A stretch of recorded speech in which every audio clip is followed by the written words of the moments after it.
The admissions desk at St. Maren's General closed at 11 p.m. Everyone knew that. The night staff knew it. The orderlies knew it.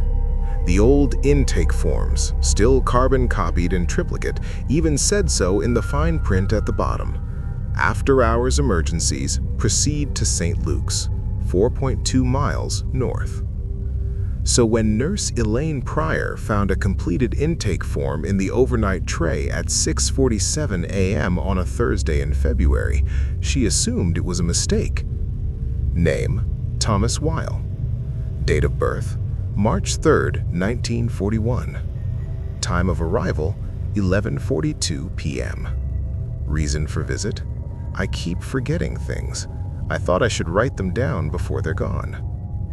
The handwriting was careful and unhurried, each letter placed with the deliberateness of someone who had once been taught that penmanship mattered. Elaine checked the security logs. No badge swipes after 11 p.m. The lobby cameras had recorded nothing, though the facilities manager later mentioned, almost as an aside, that the camera above the admissions desk had been on the fritz for 3 weeks and they'd been meaning to fix it. She walked the form to Dr. Castellano, who was finishing his second coffee of the morning and not yet in the mood for mysteries.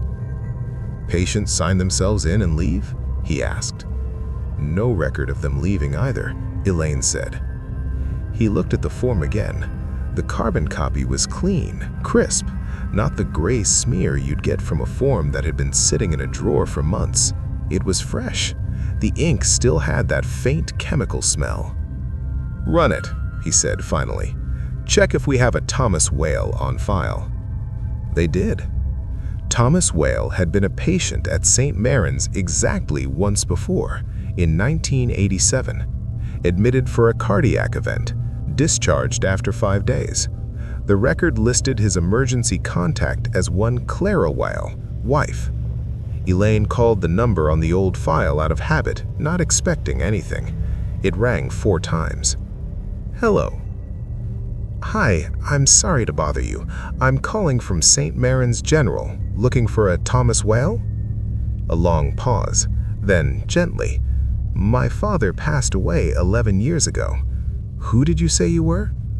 Elaine looked at the form in her hand, the careful handwriting, the quiet reason for the visit. "I keep forgetting things. I thought I should write them down before they're gone." "I'm sorry. Wrong number." She put the form in the intake tray with the others and went to start her rounds. She wasn't sure why she didn't throw it away. She wasn't sure why that surprised her. It was still there at the end of her shift. It was gone by morning. The intake desk at St. Maren's closes at 11 p.m. Everyone knows that. But sometimes, in the last weeks of winter, the overnight tray has a form in it. The handwriting is always careful. The ink always smells fresh. The reason for the visit is always the same.